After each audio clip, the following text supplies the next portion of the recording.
again, awesome to have Andrew with us here tonight. Thanks for being with us, Andrew, and welcome. Thank you. Thank you for having me, Gareth. I'm super excited to get to chat to the group tonight. So like Gareth said, my name's Andrew Paris. I work with the Canadian Sports Centre Atlantic. And tonight, really, we're going to talk about adding inclusion to your game plan. Because what we need to do, or what I believe coaches need to do, is we need to start looking at this as the safe sport issue that it is. So we look at safe sport mostly in the absence of physical harm. So whether that's physical abuse or abuse of a sexual nature, that's how we tend to look at safe sport. But really, I want to pivot the conversation to start to look at things like racial slurs. When a racial slur is thrown towards an athlete or towards one of your athletes, that's just as harmful as if somebody was to pick up a chair and chuck it at an athlete. So we're going to hop into that tonight. Just before we begin, I'd like to acknowledge that we are in Mi'kmaq, the traditional ancestral territory of the Mi'kmaq people, where we are thankful to live, work, and play. As privileged advocates and agents of change, we recognize that we have the responsibility to work towards truth and reconciliation and to remain open to suggestions and consultations, especially with the local Indigenous communities on how we can repair harm and restore balance. There we go. Sorry about that. Let's go back there. One of the big things to think about when we look at a land acknowledgement is it's merely words on the screen. We need to take those words and transform them into action. So every time I read a land acknowledgement, I try to get challenge our participants to do something a little bit extra to learn more about the Indigenous culture. So my challenge to you this evening as you go away from here is to take a look at the Truth and Reconciliation Report calls to action, in particular 87 to 91 that are specifically related to sport. So what we're going to do tonight, we're going to talk about, we're going to set a safe environment because really we're going to pull you out of your comfort zone a bit this evening. So we just want to set the safe stage for that. I want to talk about the difference between being a non-racist and anti-racist and why it's important to distinguish the two. We're going to hop into what is equity, diversity, and inclusion. We're going to also talk about bias and privilege and how it plays a role in that. And also, what is allyship? Because that's important for us as coaches as we work to create a sport environment that's welcoming and inclusive for everybody. And then we'll try to leave some time here at the end for questions. So in the chat, and I can't necessarily see the chat, so I apologize in advance. Oh, there we go. There's a button. Perfect. I want you to add into the chat here as we move on here. What does equity, diversity, and inclusion mean to you? And the key part of that question is to you. So there's not necessarily a wrong answer, but I do like to hear about what our coaches especially think about what does equity, diversity, and inclusion mean to you. So just as you're thinking about that, I'm going to quickly introduce myself. My pronouns are he and him. Like Gareth said, curling is my sport, although I did play a little bit of goalie. Wasn't great, but I did enjoy my time as a goalie. I've been coaching in a variety of different sports since 2006. Also been working in the sports system since roughly that time. Previously, I was the technical director with Nova Scotia Curling. I've also worked previously with the provincial government, specifically the Department of Communities, Culture, Tourism, and Heritage as a regional physical activity consultant. Currently, I'm in Niagara Falls as part of my work with the Black Rock Edition. So I'm the president and founder of that organization. Our mission is to create opportunities in the sport of curling for BIPOC, so Black, Indigenous, and people of color youth, and also to provide curling clubs and facilities with the tools and resources necessary to be a welcoming resource to their entire community. And also my wife would yell at me and get mad at me if I didn't say I was a proud husband and father of two. So let's just talk about setting the stage for a safe environment. Really encourage you to be present in the moment, to really take this all in. We also talk about respecting this space. The presentation itself can be shared. Personal stories can be not, although my understanding is you guys can't see. Oh, there we go again. Oh, come on now. Oh, sorry about that. New computer issues. So I was just saying. All good. No problem. Perfect. So just really about being respectful in this space and being respectful of other responses and questions. Also recognize your presence and encourage others. So I encourage everyone, if you have a pressing question, that there's no question in this space that is stupid, and that we encourage questions from everybody. And really, lastly, and most importantly, embrace this discomfort. As coaches, when we strip coaching down to its core, what we are trying to do with our athletes is we're trying to get them to step outside their comfort zone so that they in turn become better athletes. But we don't do that a lot as coaches. So I'm really going to challenge you tonight to get comfortable being uncomfortable. Simply put, during this presentation, you may experience discomfort at times. Lean into that discomfort. Because really what we're doing when we talk about equity, diversity, and inclusion is challenging established assumptions or previous ways of thinking. So let's talk about the difference between non-racist and anti-racist. So when we look at being inclusive in sport and racism in sport, it's not enough to not be racist. And the reason why I say that is because those who are not non-racist tend to do nothing when there is a racist event. So perhaps it's a racial slur that is said on the ice. Perhaps it's a racial slur that's said to one of your athletes or said to another athlete as you're coming to or from the rink. It's extremely important that when we see racism, and I'll talk a little bit more about this later, but when we see racism and discrimination within our sports system, that we call it out when we see it. Because only then can we start to create change to make that more inclusive sports system. So before we go on, I encourage you to take a look and see, do I fall in the fear zone, learning zone, or growth zone when it becomes to be an anti-racist? And the important thing to remember is if you're in the fear zone right now, that's okay. And quite frankly, when we start to enter allyship, that's normal and expected.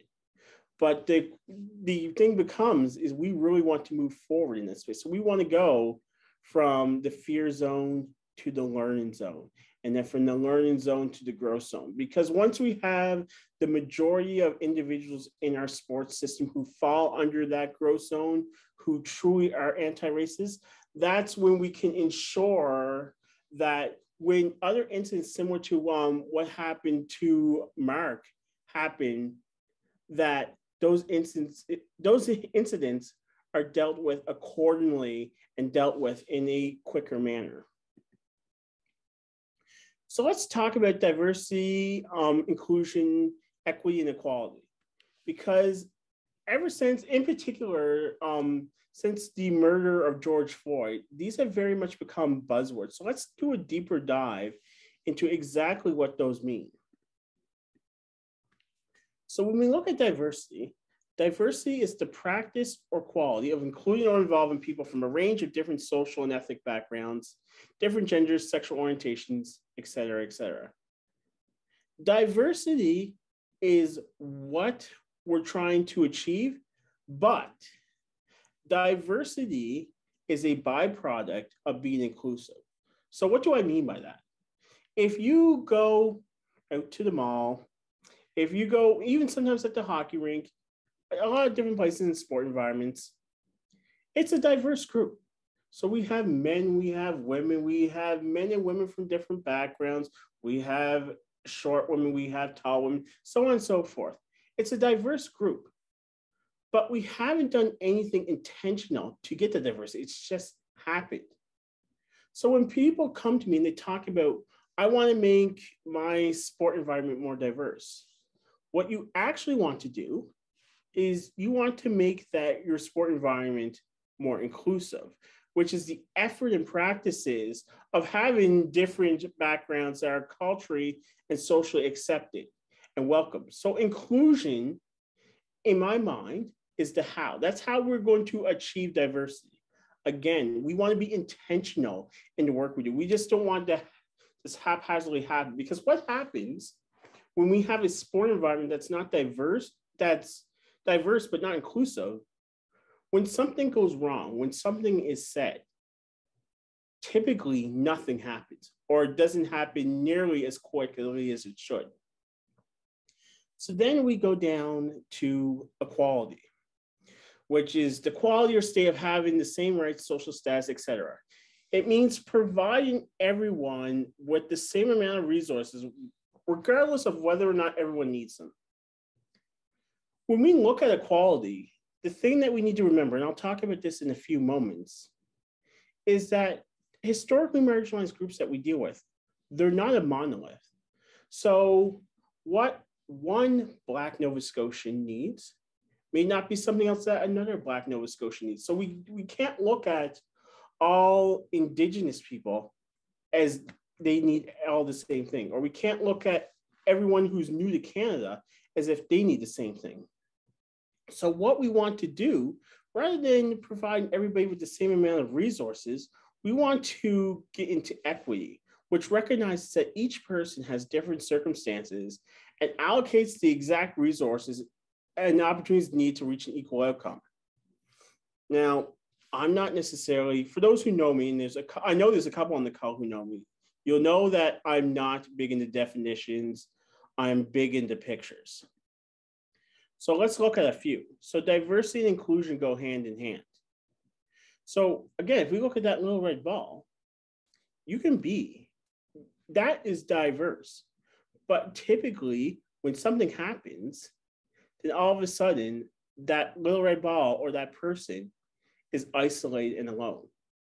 The example that I give is when I was 14 years old, I went to a curling tournament and I threw a curling stone and I threw it too hard. And as I was sliding up the ice to go retrieve my rock, the coach on the next sheet over said, "That's why Black people don't curl." And he didn't use the term Black people. And in that moment, even though it was diverse, I wasn't actually even the only person from a historically marginalized community at the curling rink. But when nothing happened except for outrage from my coach, the environment was diverse, but it certainly wasn't inclusive. Another different way to look at it is to look at it as in we're all puzzle pieces. So on the left there, we have all kinds of different color puzzle pieces. That's a diverse puzzle. But once they all come together in unison and work together, and we intentionally put that puzzle together, at that point, we're being inclusive.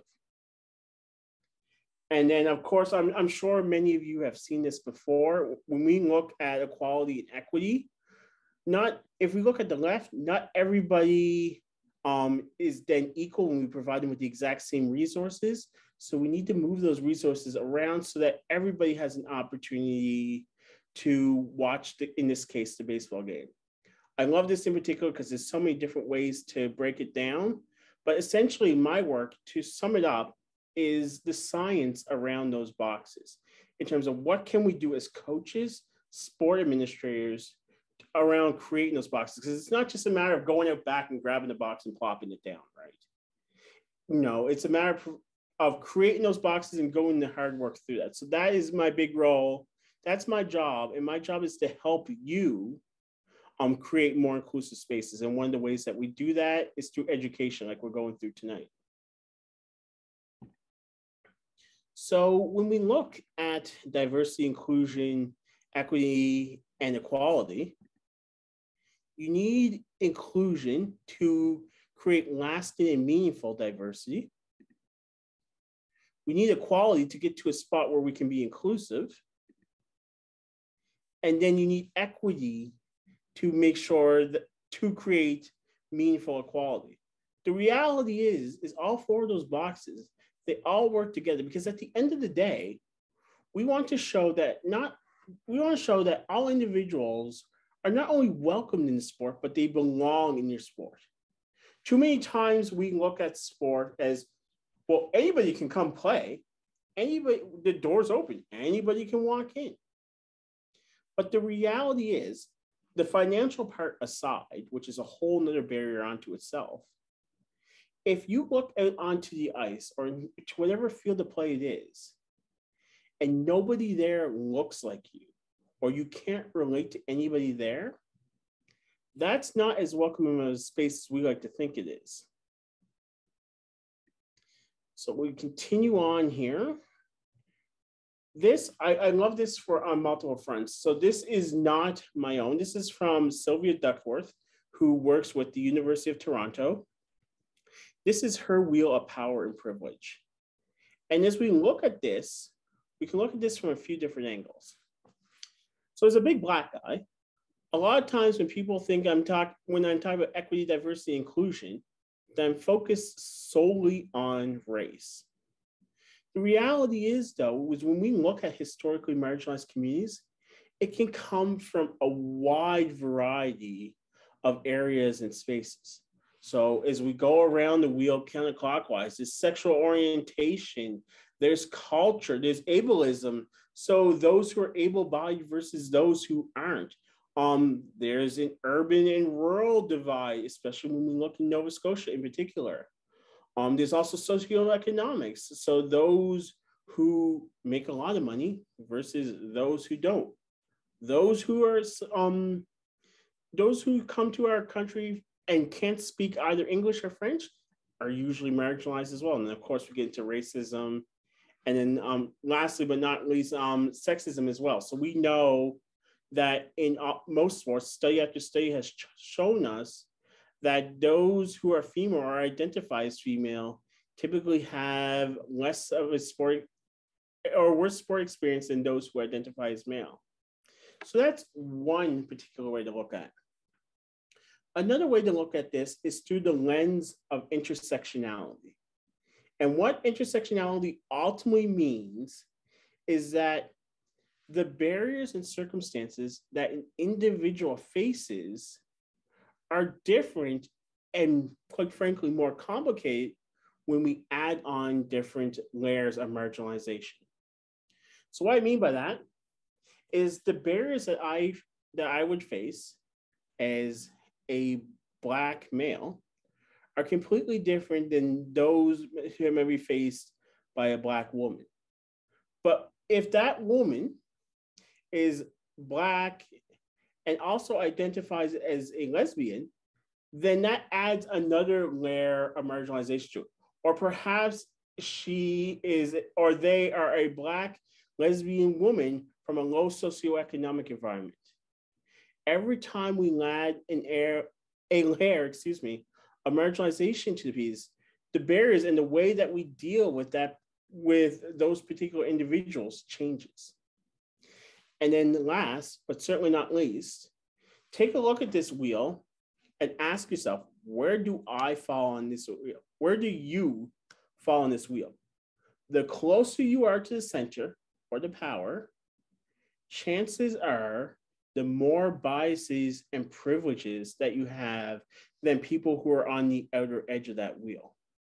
And we're going to get into it here in a moment, but it's important for us to be able to identify the biases and privileges that we have. Speaking of bias and privilege, at this point, you know the guy on the screen. The guy on the screen is me. So we have three photos there. One, I'm in a suit. The next one, I'm in t-shirt and jeans with my son, who's 14 and is just as tall as me. That's a whole nother complication that we can talk about another time. And then there's me in the far right in a hoodie.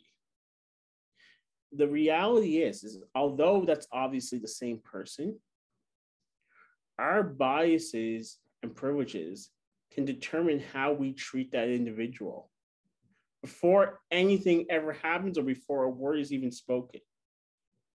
And that's how bias and privilege affects the way we think, especially in times of high stress. So what bias is essentially a tendency to believe that some people, ideas, those sort of things are better than others, which usually results in treating people unfairly. So there's all kinds of different biases, and I'm going to focus on a few more on the next slide. But let's just focus on a couple here for a moment. So there's explicit bias. Tends to be overt racism and discrimination. The person is aware and conscious of the bias, and the justification is irrelevant. So what does that actually mean? Clear, easy to understand language. We recognize that there's a segment of the population, for whatever reason, that thinks that for myself as a Black person, that I am stupid and lesser than a white person who would be in my similar age. Regardless of why they think that that's justified, it's still racist and discriminatory, right? That's why I talk about when it tends to be overt racism and discrimination. It's very out there. It's very much, you, Andrew, are stupid because you're a Black person. It shouldn't be a Black person leading this presentation. It should be a smart white guy. That's an example of explicit bias. When we look at unconscious bias, it's still as hurtful, but usually the person is unaware and it operates subconsciously. Sometimes unconscious bias can be seen through the form of microaggressions, but some people think are compliments. So let me give you a couple of examples of my lived experience. So pivoting for a moment to curling, we know curling is a sport that has very little to no diversity. So I've lost track of the number of times that I've been told I'm a really good curler for a Black person. I mean, there's a few things. You could stop and just say, I'm a really good curler. But you had to add, I'm a really good curler for a Black person. Let me pivot that for a moment. What if I said you're a really good curler for an old, fat, short, white guy? It's not the compliment that we think it is. Or sometimes I've been told I'm really well spoken for a Black person. Well, then I pivot back and it's like, well, then what is it that I'm supposed to sound like or act like? The reality is we do so many things unconsciously. And whether we think it's a good thing or not, if that negatively affects the person that we're speaking with or dealing with in that moment, then it's biased, and quite frankly, it's racist and discriminatory, and it's hateful. So there's other types of biases, and I'm not going to go through them all, but I do want to focus on the top two. So affinity bias and confirmation bias. Affinity bias is a tendency to gravitate towards people similar to ourselves because it's a comfortable or easy spot to be. And remember what I said at the beginning, we want to get comfortable being uncomfortable. When we look at confirmation bias, it's connected with affinity bias in the sense that it's our tendency to look for or favor information that confirms the beliefs that we already have. The reason why I bring those up is because when we talk about allyship in a few minutes, one of the things that I'm going to bring up is to educate yourself. And truth be told, when we start to Google things, there's a lot of information out there, some of which is published with the idea of lessening the importance of equity, diversity, and inclusion. Let me explain what I mean. So you remember that equity, equality baseball slide that I showed earlier?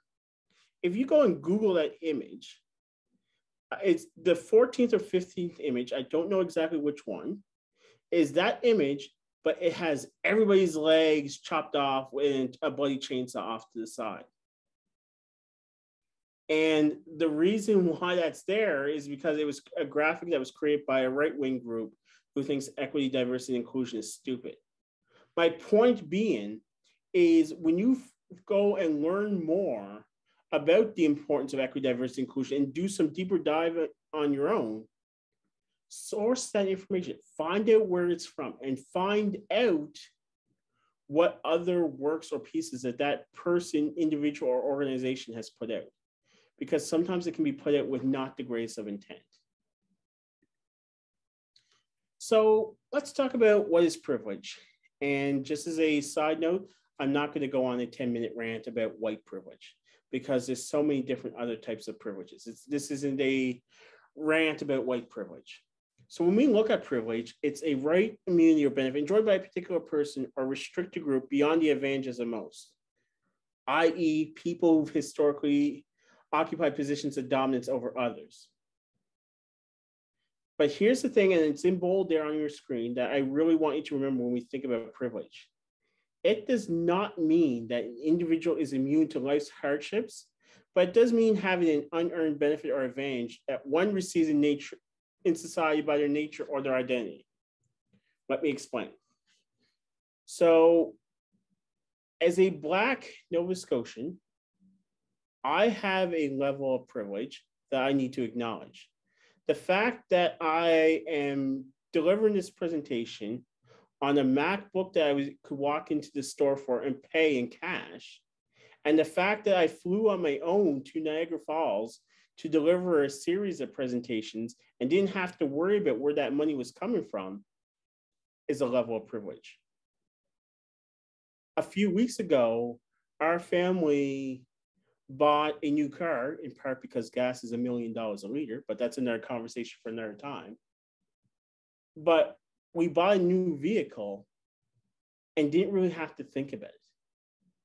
That's a level of privilege. So although we have different backgrounds and we come from spots where we may be considered marginalized, we all have biases and privileges. And it's important to acknowledge those. So I'm going to tell you a quick story, but in the chat, I want you to list what biases and privileges you have, because if you can name them, we can deal with them. But just as you think about that, I'm going to tell you a quick story. So a couple of years ago, there was a little girl named Molly. And Molly always showed up to soccer practice 15 minutes late. And when she did show up to soccer practice, she was wearing these ratty old sneakers, splash pants, and the hoodie. So after a few weeks of showing up late and showing up in the wrong gear, the coach goes up to her, and for this conversation, we'll call the coach Joe. And Joe says to her, he says, listen, doesn't even use Molly's name. He says, listen, if you can't show up to practice in the right gear and constantly show up 15 minutes late, I'm going to kick you off the soccer team because it's clear that you don't care. Well, that's one way to go about handling things.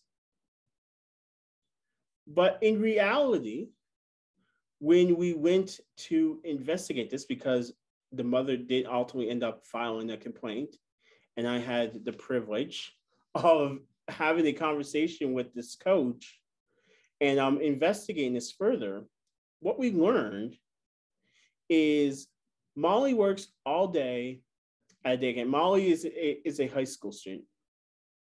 She goes home, and when she thinks her mother's going to be there, it turns out mom's not there because mom comes from a low socioeconomic environment. She is a single mother and works multiple jobs. But Molly really likes to play soccer. So instead of sitting on the porch and waiting for mom to get home, she hightails it back to the soccer field and, of course, shows up 15 minutes late because of all the walking that she had to do. The reality is that our biases and privileges cloud our judgment especially during high stress times. But through the power of asking questions, and this is one of the things I hope to challenge you tonight, is to become the king or queen of questions. If we ask questions to Molly in terms of what can we do as coaches to help make sure Molly shows up to practice on time? What can we do as coaches to help ensure that Molly shows up in the correct gear? Simply by asking questions, we can eliminate the biases and privileges that we have and act on actual facts versus where our thinking goes with those biases and privileges. So let's talk about allyship for a moment. So allyship is someone who advocates and actively works for the inclusion of a marginalized group in all areas of society and is typically not a member of that group, but it works in solidarity with their struggle or point of view. When we look at allyship, there's a few things that we need to remember or need to think about. There's performative allyship and there's active allyship. Performative allyship is doing something that on the surface it may appear that we're an ally, but in reality we're doing it to make ourselves look good. So not immediately, a couple of weeks after the murder of George Floyd, there's this thing on Instagram called Blackout Tuesday. And as somebody who is really struggling to identify where I find myself as a Black Canadian and then Black Nova Scotian, it was heartwarming to see everybody black out their Instagram page for a day. But then the next day, everybody went back to talking about their favorite hockey team or Miley Cyrus or whatever the next popular thing was. And as it turns out, when research took place about what Blackout Tuesday was, a number of people in studies admit they didn't even know the reason why they blacked out their Instagram square. It was initially supposed to be to stand in solidarity with other Black people, but in the end, they did it because it was the popular / trendy thing to do. That's performative allyship. Active allyship is actually doing something for the betterment of that marginalized group. And I'm going to give examples of allyship in a moment, but the thing to think about when we look at allyship is that it's not supposed to be comfortable. If it's comfortable, what it means is either A, it's probably more performative than active, or B, there's a whole heck of a lot more that we can do. So when we look at allyship, a few different things you can do, and this is just a small list. Self-reflect. What can you do to help lift up and support somebody who doesn't have as many opportunities or privileges as you? We can listen. So when somebody has a conversation with you, perhaps they come from the 2S LGBTQ plus community. Perhaps they come from an Indigenous community. And they're talking to you about some of the barriers that they face. We can listen. It doesn't mean that you necessarily need to give answers, but we can listen. We can be more intentional to promote a culture of inclusion, whether that's adding on an equity, diversity, or inclusion individual to our boards, whether that's creating an inclusion policy. We can be more intentional to create that culture of inclusion. We want to celebrate differences. That doesn't mean we need to point at the one Muslim kid that's on the team, but perhaps when it's Ramadan, we acknowledge that. Or perhaps we have a Black child on the team who celebrates Kwanzaa. We acknowledge that accordingly and talk about it. Like I said earlier, the biggest thing in my personal opinion on this list that you can do is when you see racism, call it out. Because when we are no longer silent about the racist incidents that happen in our sports system, they will be fewer, and eventually we can work to completely eradicate them from our sports system. There's being the king or queen of questions I talked about earlier. There's educating yourself. And for hockey coaches, I recommend starting with the Hockey Nova Scotia Diversity and Inclusion Task Force final report. When I started in this role, I read the report start from finish, and it's a lot more interesting than I think people realize. Share opportunities. So as coaches, mentorship goes a long way. So I don't know necessarily the level of all the coaches in the room, but if you have an opportunity to perhaps it's even providing an assistant coach role to somebody from a historically marginalized community, or even the opportunity for them to experience your practice, that's absolutely huge. So when we look at sports where there isn't a whole lot of diversity, If we can create coaches that come from historically marginalized communities, that helps in a huge way when it relates to representation. Because study after study has shown us when we go to the field, when we go to the rink and our coach looks like us, there's a better opportunity that that individual stays in sport. And then last but certainly not least, accept feedback and fail forward. What do I mean by that? If you say something, and perhaps it's a term that's no longer used. So when I was growing up through sport, a lot of derogatory terms for the 2S LGBTQ community were used. If somebody goes to correct you or say that that's offensive, accept that feedback and learn from it. Don't sit there and say, well, I've always called these people that, or I've always said that in sport, and I'll continue to say that in sport. No, accept the feedback and move forward and do better next time. And then, of course, lastly, be sure to apologize. When we look at allyship with athletes and parents, introducing these topics as part of your team's culture, rules, and expectations. So for example, when we go through rules and we say, racism and discrimination will not be tolerated on this team. Okay, of course, I think that's a rule in most sport organizations and teams. But even taking an extra second to explain why that is important and can introduce these pieces into your team's culture. The other thing to remember too, and I don't have it on this screen, but to remember with young athletes is that while they may not necessarily know exactly what inclusion means or equity means, they experience this in their day-to-day life because as time goes on, our school system becomes more and more diverse and inclusive. So they understand what a diverse and inclusive environment looks like. So introducing these parts into your team's culture isn't as foreign as you may think.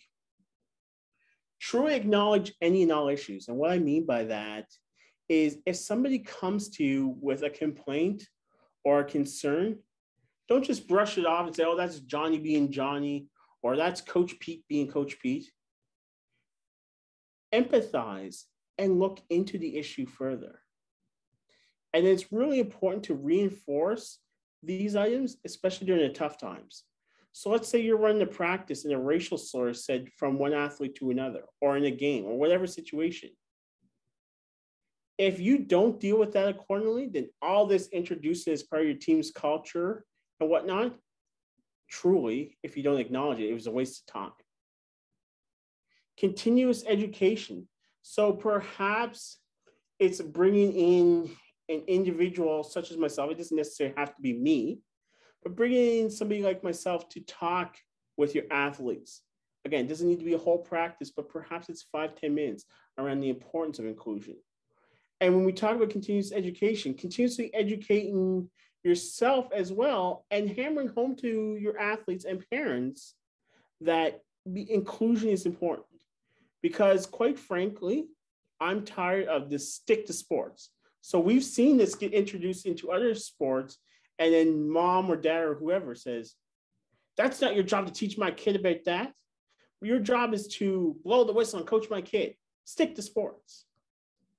The reality is sport is a microcosm of society, and the majority of athletes that we have go through our sports system are not going to be the next Sidney Crosby or Nathan McKinnon. The big part of what we're trying to do as coaches is to make these young men and women and otherwise great individuals so that they become leaders in society. And then lastly on this screen, when it comes to allyship with athletes and parents, if somebody asks you a question you don't know the answer, go find out. This is a general rule to begin with, but it can be extremely unhelpful, for lack of a better term, if we try to make up an answer on the fly, especially if that answer is incorrect. So the reality is when we look at these items, we are trying to change the way we think about sports. We're not trying to break it all down and build it all back up again. We're just trying to change our way of thinking. Now, change is hard and change is uncomfortable. Change usually doesn't happen, in particular in our sports system, because we are either A, really comfortable with where we're at, or B, we're like the gentleman on the right who's absolutely terrified. But just because we are comfortable or terrified does not mean that change doesn't need to happen.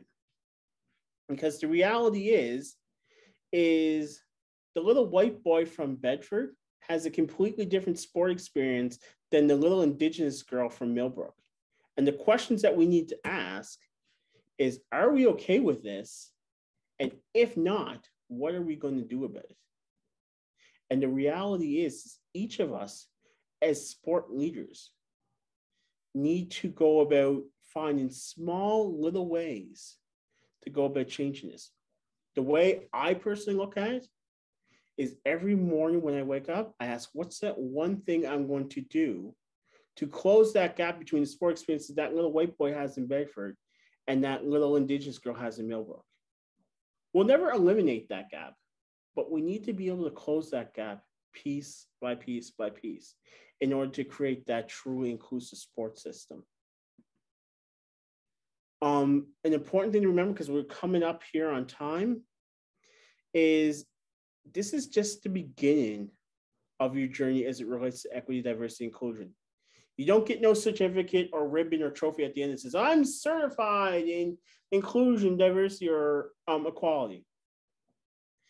There's so much more that we need to learn. There's so much more that I need to learn. But really just understanding that this is the beginning of your journey. Or perhaps for some of you, this is just a continuation of, I shouldn't say just, but this is a continuation of that journey.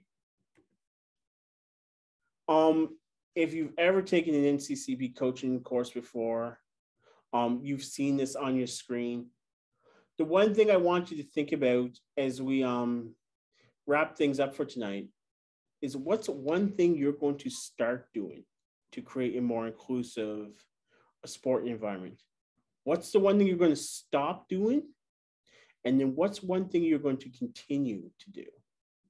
You can share in the chat if you want to, or as you go to self-reflect, you can think about those things. But what are you going to start, stop, or continue to do? That's all I got.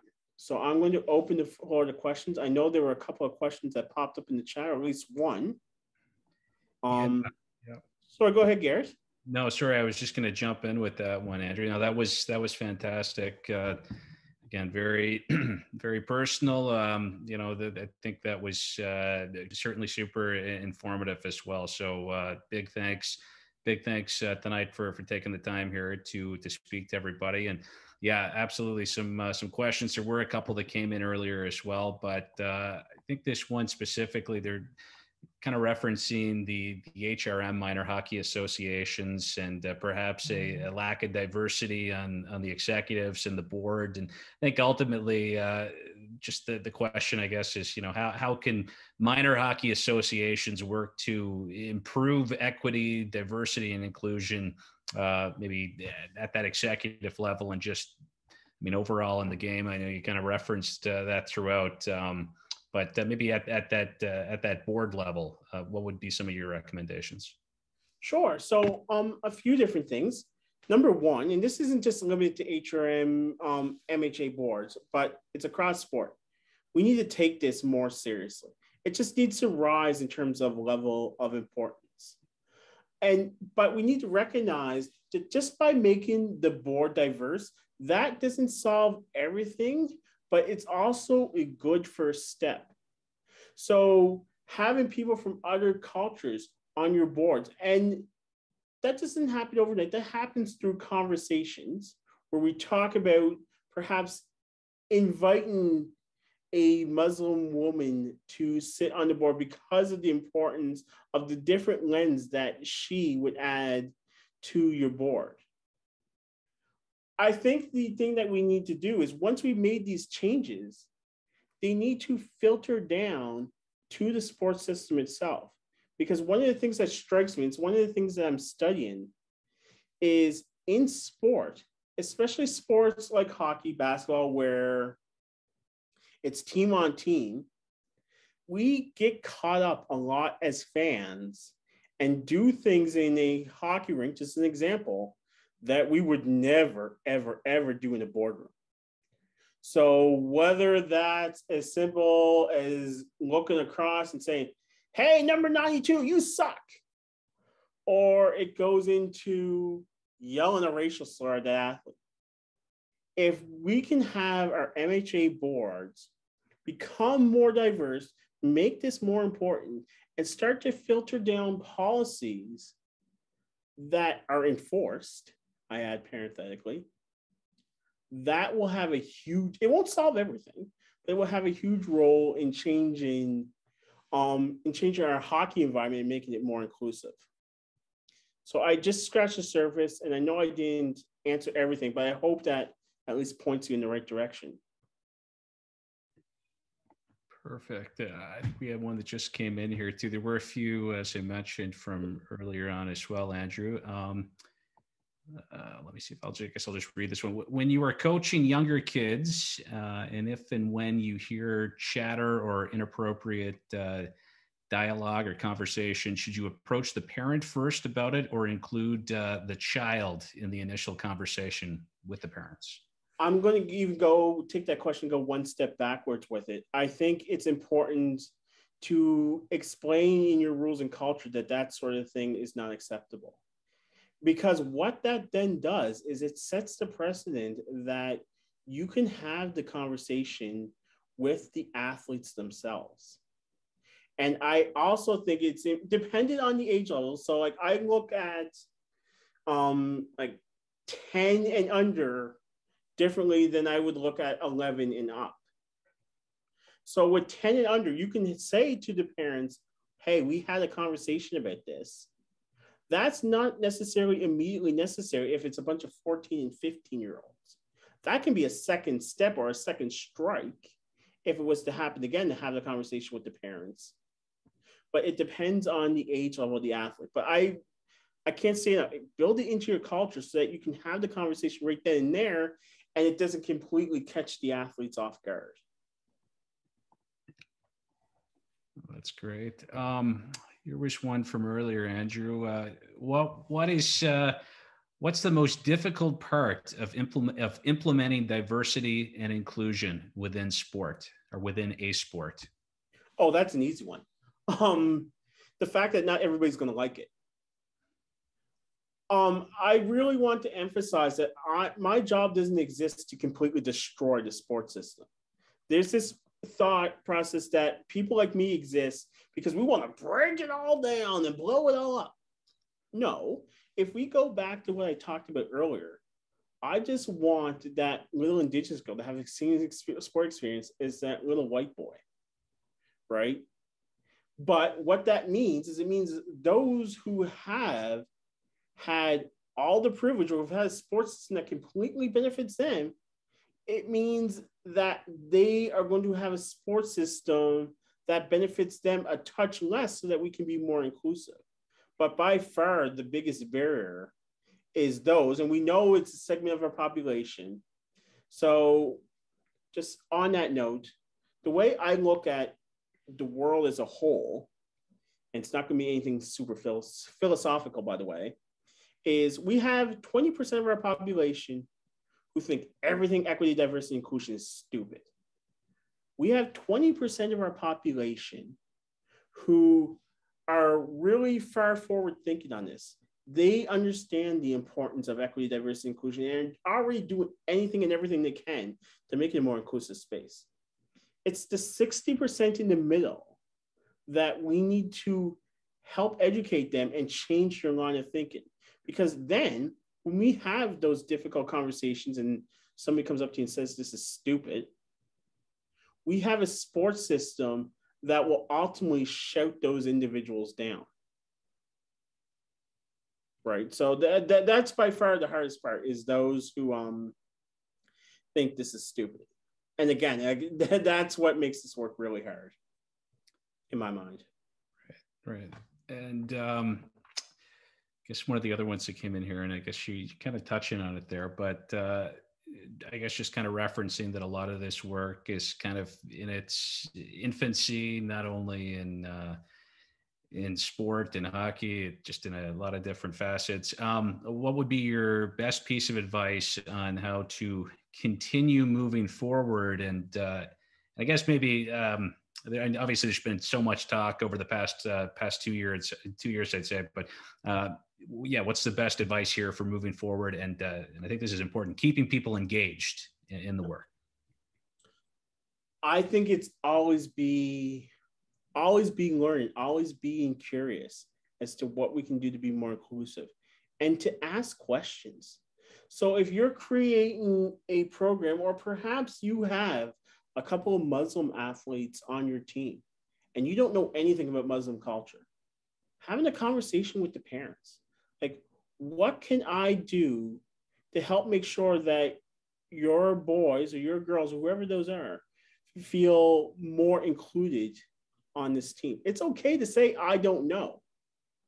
But it's only okay to say, I don't know, if we're willing to learn and to listen to whatever the information is that we receive. Great. And I think finally here, the last one that we received, I guess if anyone still on here has any final questions, you can throw them in the chat. I think you might also be able to raise your hand. I think I could mess around with the settings there, so you could verbally ask it as well. You could vocalize your question. So if somebody wants to try to raise their hand, we could test that out. But I guess the last one here, Andrew, was how does diversity and inclusion affect team performance? I personally believe that it makes team performance stronger. And the reason why I say that is because your team is only as strong as your weakest individual.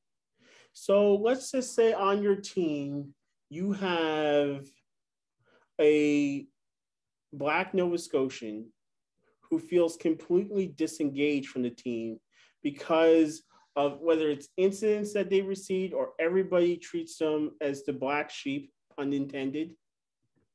If that individual is engaged and feels that his or her teammates have their back, they are more likely to perform better. We need to stop looking at this as an all or nothing. Like, we can't talk about inclusion because it affects the performance on our team. The reality is, especially in hockey, we want to make sure that each individual has each other's backs. And by being more inclusive, that can help. And also, I believe that we need to start looking at ways that we can beat the other team without throwing racial slurs or taunts their way. Beat them on the ice. Beat them with your stick and your skill, not the fact that you got underneath their skin by throwing racial taunts their way. Absolutely. No, this has been fantastic, Andrew. Like I said, really appreciate you making the time for everyone here tonight. This has been awesome. So thanks again. We may reach out. Maybe I know Tim and some of the TDs have been trying to collect some presentations or maybe some notes from some of the presentations. So I'm sure they'll be reaching out to you. But yeah, again, on behalf of everyone who helped organize, big thanks for joining us here tonight. Not a problem. Thank you for having me. Awesome. That was Andrew Parrish from Canadian Sports Center Atlantic. I guess that about does it here tonight. So big thanks again to Andrew. Thanks to Corey earlier from Hockey Canada. Awesome to have Corey McNabb with us. Another busy day coming up tomorrow. I believe we are starting at 11 with Paul Matheson from Evolution Skating. So that should be great. Thanks again to everyone who was on here tonight, and we'll see you back tomorrow. Have a good night. Happy Friday.